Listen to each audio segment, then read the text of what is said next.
Elizabeth was a caregiver in an orphanage. Her sweet smile and warm heart were a comfort to the children in the orphanage. One day, a new face arrived at the orphanage.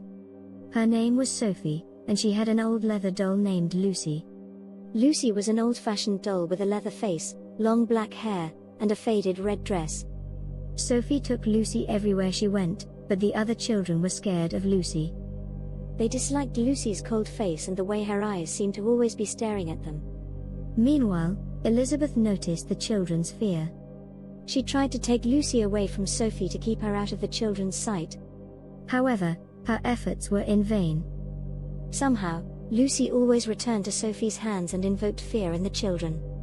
One night, while Elizabeth was checking on the children, she heard a strange noise coming from their bedroom.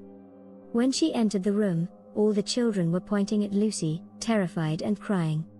Lucy was sitting motionless in her place, but her eyes were glowing in the dark like lights. Elizabeth took Lucy to Sophie's room. She wrapped Lucy in a blanket and put her in a box. However, the next morning, when Elizabeth went to check the orphanage, she found Lucy sitting again in the children's bedroom. This time, Lucy's eyes were looking at Elizabeth. Shaking with fear, Elizabeth told the priest about it. The priest took Lucy and sprinkled her with holy water. Despite this, Lucy's eyes still shone as if alive. The priest said that Lucy was possessed by the devil. They decided to bury Lucy in the churchyard. However, the next day, Lucy appeared again in the orphanage.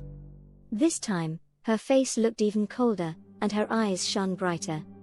And that night, a terrible thing happened. Hearing the children's movements, Elizabeth rushed to the bedroom. There, she found all the children lying on the floor. And in the middle of the room stood Lucy, her eyes glowing red. Overcome by fear, Elizabeth screamed. In that moment, Lucy's eyes looked at her. And that was the last thing Elizabeth saw. After that, Elizabeth's whereabouts mysteriously disappeared, and the orphanage was left vacant. Only Sophie and Lucy remained there. The truth about the disappearance of the other children and Elizabeth's whereabouts were known only to Lucy. Now, Lucy was just waiting for a new friend. Thank you for watching. Subscribe now.